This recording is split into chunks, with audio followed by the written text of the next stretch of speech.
آج ہم لوگوں نے جو کتاب کا پورشن یا چیپٹر پڑھنا ہے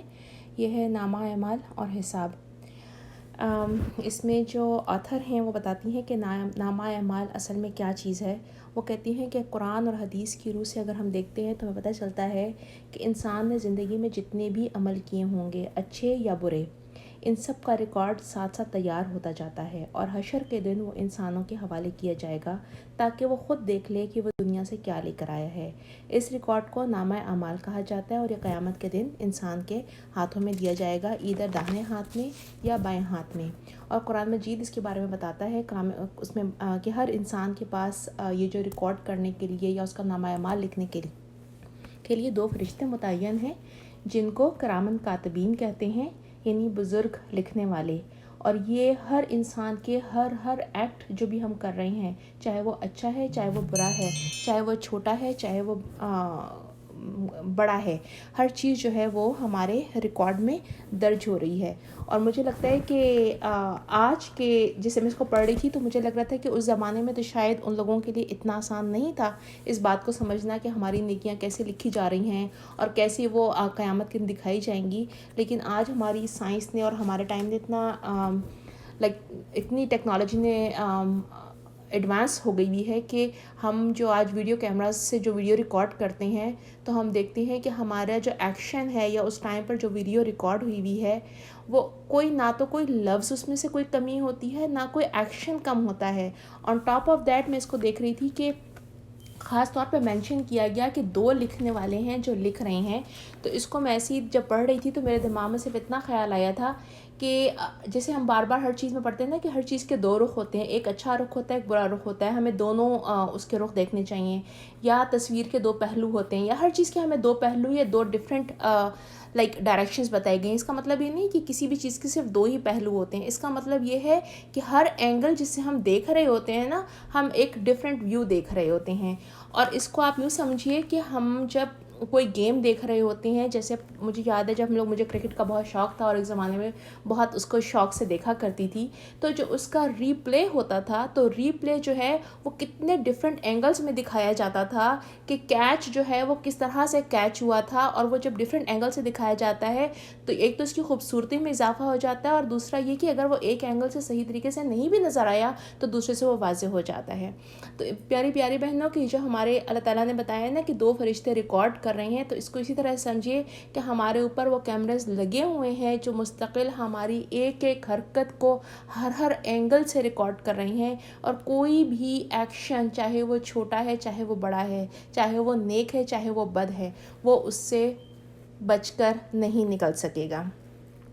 اور جب انسان کا اعمال نامہ دیا جائے گا تو یا اس کے دائیں ہاتھ میں دیا جائے گا یا اس کی پشتوں کے پیچھوں سے دیے جائے گا۔ جن کو دائیں ہاتھ میں دیا جائے گا وہ اس قدر خوش اور مسرور ہوں گے کہ لوگوں سے کہیں گے کہ آؤ ہمارا نامہ اعمال پڑھو، اور جو برے لوگ ہوں گے جب ان کو دیا جائے گا ان کا نامہ اعمال تو وہ شدت و غم سے جو ہے وہ پکار اٹھیں گے اور کہیں گے کہ کاش ہمارا نامہ اعمال ہمیں دیا ہی نہ جاتا اور ہمیں پتہ ہی نہ چلتا کہ ہمارا حساب کیا ہے۔ ان سب کو قرآن کی تمام آیات جہاں جہاں پر اس چیز کو مینشن کیا تھا آتھر نے اس کو مینشن کیا ہے، لیکن چونکہ ہمارے پاس ٹائم کم ہے تو میں نے اس کو صرف آپ کو ان کو سمرائز کر کے بتا دیا ہے۔ اس کے بعد آگے وہ بتاتی ہیں کہ ہمارا حساب کتاب ہوگا، جو کام بھی ہم نے کیا ہے ان کے بارے میں ہم سے سوال جواب پوچھا جائے گا۔ اس کے بارے میں ایک حدیث آتی ہے جس کو حضرت ابو بزرہ سلمی بیان کرتے ہیں کہ رسول اللہ صلی اللہ علیہ وسلم نے فرمایا کہ بندے کے قدم اس وقت تک نہیں ہٹیں گے جب تک اس سے ان 4 چیزوں کے بارے میں سوال نہ کر لیا جائے اور وہ اس کا جواب نہ دے دے۔ نمبر 1، اس کی عمر کے بارے میں کہ اس نے انہیں کن کاموں میں خرچ کیا۔ دوسرا، اس کے علم کے بارے میں کہ اس نے اس علم سے کیا عمل کیا۔ تیسرے، اس مال کے بارے میں کہ اس نے اسے کہاں سے حاصل کیا اور کن مصارف پر خرچ کیا۔ چوتھے، اس کے جسم کے بارے میں کہ اس نے اپنے جسم کو کن مصروفیات میں پرانا کیا۔ تو میری پیاری بہنوں، ان 4 سوالوں سے ہم سب نے گزرنا ہے، اور پھر اگر ہم ان کو سمجھتے ہیں کہ یہ حساب کتاب کا معاملہ کیوں پیش آئے گا، اللہ تعالیٰ کیا حساب کریں گے، تو ہر انسان کا حساب انڈیویجول ہوگا۔ کیوں انڈیویجول ہوگا؟ کیونکہ اس کتاب میں آتھر ہمیں بتاتی ہیں کہ اللہ تعالیٰ نے ہر انسان کو اس کی زندگی گزارنے کے لیے اور اس دنیا میں اللہ کا دین نافذ کرنے کے لیے بہت سی قوتیں، صلاحیتیں اور مادی ساز و سامان کی نعمتیں عطا کی ہیں، اور وہ قیامت کے دن دیکھے گا کہ اس انسان نے اپنی قوتوں کو، اپنی صلاحیتوں کو اور اپنے مادی وسائل کو کس طریقے سے یوٹیلائز کیا، اور اس دنیا میں بھیجنے کا جو اصل مقصد تھا، یعنی اللہ کا نائب بن کے زندگی گزارنا، اس کی عبادت میں اپنی زندگی کو صرف کرنا، اور اللہ تعالیٰ کی اس دنیا میں اللہ کا نظام نافذ کرنا، اس کے لیے اس انسان نے اس کی کتنی ایفرٹس اس کے اندر ڈالی تھیں۔ جہاں تک اس بات کا، ہم جب کبھی بات کرتے ہیں یا میری کسی سے ہی بات ہوتی ہے نا، تو ہمیشہ ایک ہی بات کا، اس بات کا ہی سوال کا جواب آتا ہے کہ ہم اس لیول پر نہیں ہیں کہ ہم اس دنیا میں اللہ کا دین نافذ کر سکیں۔ تو میری پیاری بہنوں، ہر انسان کو اللہ تعالیٰ نے جو اس کی صلاحیتیں دی ہیں اور اس کو ایک خاص دائرہ دیا ہے، اس سے انہی کے بارے میں سوال کیا جائے گا، اس سے ہٹ کر کچھ نہیں پوچھا جائے گا۔ آپ یوں سمجھیں کہ کوئی بھی ایک آپ جہاز کی ہی مثال لے لیں۔ ایک جہاز ہے، ہوائی جہاز ہے، اس میں ایک انجن نے جتنا کام کرنا ہے کہ اس پورے جہاز کو زمین سے اڑا کے آسمان کی بلندیوں میں لے کے جانا ہے اور مسافروں کو دوسری ٹھکانے پر پہنچانا ہے، تو جتنا اہم کام اس انجن کا ہے، وہ انجن اس وقت تک اپنا کام نہیں کر سکتا جب تک کہ ایک کھڑکی کے اندر لگا ہوا اسکرو اس کھڑکی کو باندھ کے نہ رکھے۔ آپ کو پتہ ہے نا کہ جب جہاز کو ہوا میں لے کر جاتے ہیں اور ایک سرٹن بلندی پر پہنچ کر جہاز کے انٹرنل ٹیمپریچر کو اور انٹرنل پریشر کو مینٹین کیا جانا ہوتا ہے، اگر وہ مینٹین نہ ہو تو کوئی انسان اس بلندی پر زندہ نہیں رہ سکتا۔ انسان کی جتنی بھی آرٹریز ہیں، وینز ہیں، لنگز ہیں، وہ پھٹ جاتے ہیں اور خون اس کے ناک سے، آنکھ سے، کانوں سے، ہر جگہ سے بہنا شروع ہو جائے گا۔ تو سوچیں کہ اس کھڑکی کو جس اسکرو نے ہولڈ کیا ہوا ہے تاکہ وہ تمام کھڑکیاں اپنی جگہ پر سلامتی کے ساتھ برقرار رہیں، اپنی پوزیشن کو قائم رکھیں، اور جہاز کا جو پریشر ہے وہ مینٹین کیا جا سکے، وہ اتنا ہی اہم ہے جتنا وہ جہاز کا انجن اڑانے والا۔ اگر اسکرو اپنے کام چھوڑ دیں گے تو انجن کتنا بھی اچھا ہوگا، کتنی بھی بہترین کوالٹی کا ہوگا، کتنا بھی اس کے ساتھ ایفیشنسی کے ساتھ کام کر رہا ہوگا، وہ اپنے مقصد تک نہیں پہنچ سکے گا۔ تو جہاں ان لوگوں کی ذمہ داری ہے جنہوں نے اس دنیا میں اللہ کا دین نافذ کرنا ہے، وہ تو وہ کر ہی رہے ہیں اور کریں گے انشاءاللہ۔ اللہ سب کو بہترین ہدایت دے اور استقامت دے اور بہترین آسانیوں کے راستے کھولے۔ لیکن میری پیاری بہنوں، ہم سب بھی وہ چھوٹے چھوٹے اسکروز ہیں جو اپنے لیول پر رہ کر اگر اپنا کام صحیح طریقے سے نہیں انجام دیں گے تو وہ کام نہیں ہو سکے گا جو وہ ایک لیڈر اس دنیا میں اللہ کا نظام نافذ کرنے والا ہوگا۔ اس کو آتھر نے اس طرح سے سمجھایا ہے کہ کہتی ہیں کہ اس صرف ان نعمتوں کا حساب نہیں لیا جائے گا جو ہمیں دی گئی ہیں، بلکہ ان ذمہ داریوں کا بھی حساب لیا جائے گا جو ہم پر ڈالی گئی ہیں۔ ایک گھر کے مالک اس کی اس بات کا ذمہ دار ہے کہ اپنے بیوی بچوں کو کما کر کھلائے، ان کو ضروریات کو پورا کرے، ان کے حقوق ادا کرے، انہیں حفاظت دے اور انہیں راہ راست کی طرف چلانے کی کوشش کرتا رہے۔ ایسے ہی اس گھر کی مالکہ اس بات کی ذمہ دار ہے کہ وہ اپنے گھر کی حفاظت کرے، خاوند کی اطاعت کرے اور اس کے ساتھ تعاون کرے، بچوں کی پرورش کرے اور خاوند کی کمائی کو دیانتداری سے خرچ کرے۔ اسی طرح سے ایک ملازم اس بات کا ذمہ دار ہے کہ مالک کی مال میں بددیانتی نہ کرے، اس سے کام سے جینا چرائے اور حرام کی تنخواہ نہ لے۔ اسی طرح مالک بھی ذمہ دار ہے کہ خادم کے حقوق پورا کرے، اس کی تنخواہ وقت پر دے اور پوری ادا کرے، اور اس سے اتنا کام نہ لے جتنا وہ نہ کر سکتا ہو، اس کے دکھ درد میں بھی اس کا ہمدرد ثابت ہو۔ تو جس طرح سے ملک کا حکمران ذمہ دار ہے کہ رعایا کے حقوق ادا کرے، ان کی حفاظت و خوشحالی کے لیے کوشاں رہے، تو اسی طرح سے ہر خادم جو ہے وہ ایک مسلمان کی حیثیت سے اس کے دین، ایمان، اخلاق کی بہتری کے لیے ان کا بندوبست کرتا رہے۔ تو دوسری طرف سے رعایا بھی اس بات کی ذمہ دار ہے کہ حکمران کے احکامات مانے اور ان کے ساتھ تعاون کرے، اور حکومت کی طرف سے جو ذمہ داریاں اس پر عائد ہوں ان سے جان بچانے کی نہ کوشش کرے اور بے وجہ مخالفتوں اور بغاوتوں کی طرف مائل نہ ہوں۔ ٹھیک ہے، اس کے بعد ان کو اس تمام جو صورتحال ہے اس کو سمجھانے کے لیے آتھر ایک حدیث کا اس کے اندر ذکر کرتی ہیں کہ ابو ہریرہ سے روایت ہے کہ ایک دفعہ اللہ کے رسول صلی اللہ علیہ وسلم گھر سے باہر نکلے تو آپ صلی اللہ علیہ وسلم نے اپنے ساتھ حضرت ابوبکر کو، حضرت عمر کو بھی لیا، کیونکہ وہ سارے کے سارے کس وجہ سے گھروں سے باہر نکلے تھے کہ ان لوگوں کو شدید بھوک لگ رہی تھی۔ تو دونوں وہ سب جب چلتے رہے تو وہ ایک انصاری کے کے گھر تشریف لے کر گئے تو وہ دیکھا کہ وہ گھر پر نہیں تھے، تو ان کی بیوی نے پوچھا، جب نبی صلی اللہ علیہ وسلم کو دیکھا تو ان کو خوش آمدید کہا، بہت خوش ہوئیں اور ان کو بٹھایا اور کہا کہ اب ہمارے لیے میٹھا، ان کے جو ہسبینڈ ہے وہ ان کے لیے میٹھا پانی لانے کے لیے گئے تھے، اتنے میں وہ انصاری صحابی بھی آ گئے۔ جب انہوں نے اللہ کے رسول صلی اللہ علیہ وسلم کو اور ان کے ساتھیوں کو دیکھا تو بہت خوش ہوئے اور انہوں نے کہا کہ آج کے مہمانوں کے لحاظ سے مجھ میں مطلب اس سے زیادہ کوئی معزز مہمان نہیں۔ پھر وہ گئے اور کھجوروں کا ایک خوشہ مہمانوں کے پاس لے کر آئے، جس میں کچھ گدری کھجوریں تھیں، کچھ سوکھی کھجوریں تھیں، کچھ تازہ کھجوریں تھیں۔ ان سے کہا کہ اس کو کھائیے۔ پھر انہوں نے ایک چھری پکڑی اور جا کر ایک بکری کو ذبح کیا۔ میں آپ کو صرف اس کا خلاصہ بتا رہی ہوں۔ تو بکری کو ذبح کیا، بکری کو بھون کے اس کا گوشت بھی لے کر آئے اور اس کے بعد اللہ کے نبی صلی اللہ علیہ وسلم نے بکری کا گوشت کھایا، کھجوریں سے خوشی سے کھجوریں کھائیں اور پھر پانی پیا۔ اور جب وہ سیر ہو گئے اور سیراب ہو گئے تو اللہ کے رسول صلی اللہ علیہ وسلم نے فرمایا ابو بکر اور عمر سے کہ اس ذات کی قسم جس کے ہاتھ میں میری جان ہے، قیامت کے دن تم سے ان نعمتوں کے بارے میں ضرور سوال ہوگا۔ اور یہ کون سی نعمتیں تھیں؟ وہ سایہ جس کے نیچے وہ بیٹھے ہوئے تھے، وہ کھانا جو انہوں نے کھایا۔ آج ہم اپنے آپ کو دیکھ لیں اور کھڑا کریں کہ ہمارے پاس اللہ کی کون کون سی نعمتیں موجود ہیں اور ہم ان کو کس کس طریقے سے استعمال کر رہے ہیں اور ہم کیا ان کا حق ادا کر رہے ہیں کہ نہیں کر رہے ہیں، اس لیے کہ ہم نے ان کا جواب دینا ہے۔ یعنی ان نعمتوں کا شکر ادا کرنا، انہی نعمتوں کا حق کا سب سے پہلے کیا ہے کہ ان کا شکر ادا کیا جائے، پھر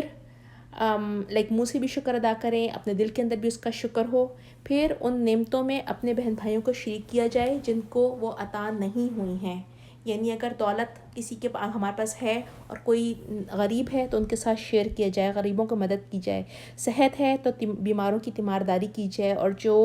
اس کے علاوہ بھی جو کچھ ہو سکتا ہے ہم ان کے لیے کریں۔ اگر علم کی نعمت ہے تو جاہلوں کو علم سکھایا جائے اور ان کی رہنمائی کی جائے۔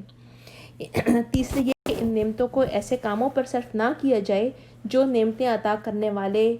منعم حقیقی کو ناپسند ہیں۔ مطلب اس کا کیا ہے کہ دولت کو اسراف میں نہ خرچ کیا جائے، یا صرف اپنی عیش و عشرت پر نہ خرچ کیا جائے، یا صرف اپنے فیشن پر نہ خرچ کیا جائے،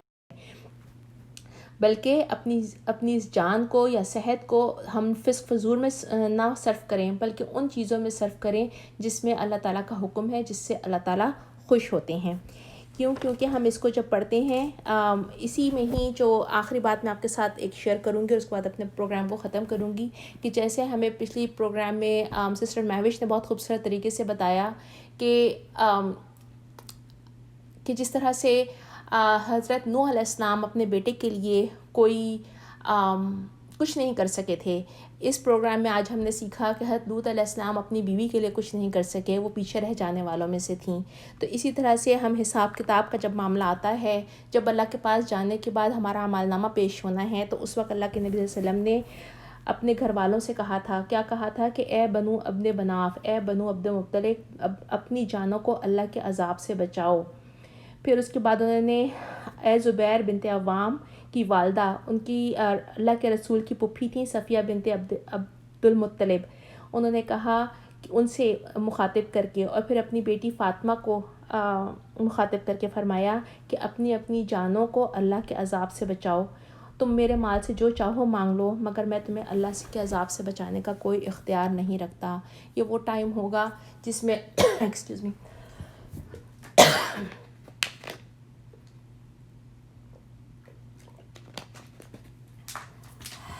یوم حساب وہ ٹائم ہوگا جس کو ہم قیامت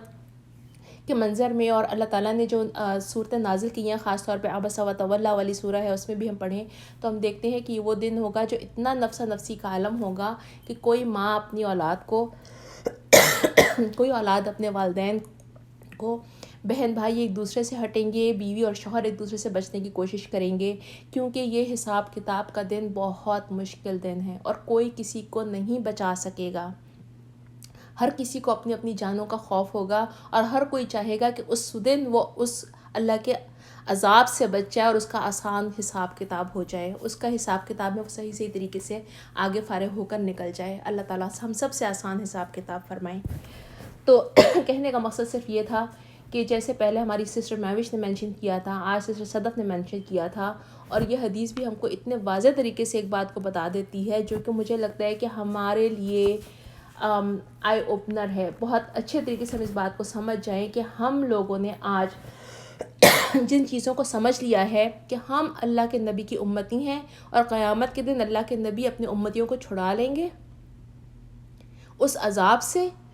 جو اللہ نے تیار کر رکھا ہے غلط کام کرنے والوں کے لیے. تو میری بہنوں، اگر وہ اپنی پھوپھی کو نہیں چھڑا سکتے، اگر وہ اپنی بیٹی کو نہیں چھڑا سکتے اللہ کے نبی پاک صلی اللہ علیہ وسلم، تو وہ ہمیں عذاب سے کیسے چھڑائیں گے؟ یا ہم ہی ان کی شفاعت کے کیسے خالی واجب ہمارے اوپر ہو جائے گی؟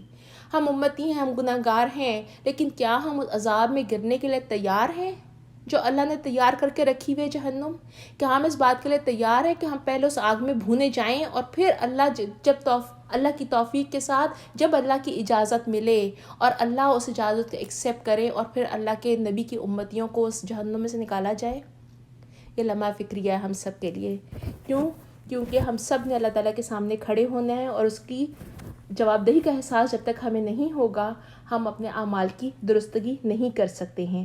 تو جیسے ابھی ہم نے بات کی اللہ کے رسول کی، ان کے صحابیوں کی، اسی طرح سے ان کے ٹائم کے بعد جو بنو امیہ کے عالم اور خلیفہ بنے تھے حضرت عمر بن عبد العزیز، ان کے بارے میں پتہ چلا ہے کہ جب یہ خلیفہ بنائے گئے تھے تو احساس ذمہ داری کے باعث اتنے پریشان ہوتے تھے کہ ان کی کنیز نے ایک دفعہ ان کو دیکھا تو کہا کہ شاید آپ متردد ہیں. آپ نے جواب دیا یہ تشویشناک بات ہی ہے. مشرق و مغرب میں امت محمد کا کوئی فرد ایسا نہیں جس کا مجھ پر حق نہ ہو اور اس کا حق ادا کرنا بغیر اطلاع اور مطالبے کے مجھ پہ فرض نہ ہو. ان کا حال یہ تھا کہ ان کی وائف جو تھی، ان کا نام فاطمہ بنت عبد الملک تھا، اور وہ کہتی ہیں کہ میں نے ان کو لوگوں سے زیادہ نمازیں پڑھتے نہیں دیکھا، لوگوں سے زیادہ روزے رکھتے نہیں دیکھا، لیکن ان سے زیادہ اللہ سے ڈرنے والا کوئی نہیں تھا. ان کی حالت یہ تھی کہ ایک دفعہ کہتے ہیں کہ آپ ایک دفعہ سفر میں تھے اور اسباب آپ کا پیچھے رہ گیا اور آپ کے ساتھی آگے نکل چکے تھے، تو ایک جگہ ٹھہر گئے. پھر آپ نے دیکھا کہ سفر کرنے والوں میں سے جو شخص اپنا سامان پہلے روانہ کر چکا تھا، ان کے پاس ان کا سامان اب پہنچ رہا تھا. یہ دیکھ کر آپ رو پڑے اور آپ کے چچا زاد بھائی نے اس کے رونے کی وجہ پوچھی تو کہا کہ قیامت کے دن اسی طرح قیامت کے دن جو شخص زیادہ راہ پہلے بھیج چکا ہوگا اس کو مل جائے گا، اور جس نے نہ بھیجا ہوگا اس کو کچھ نہیں ملے گا. میری پیاری بہنوں،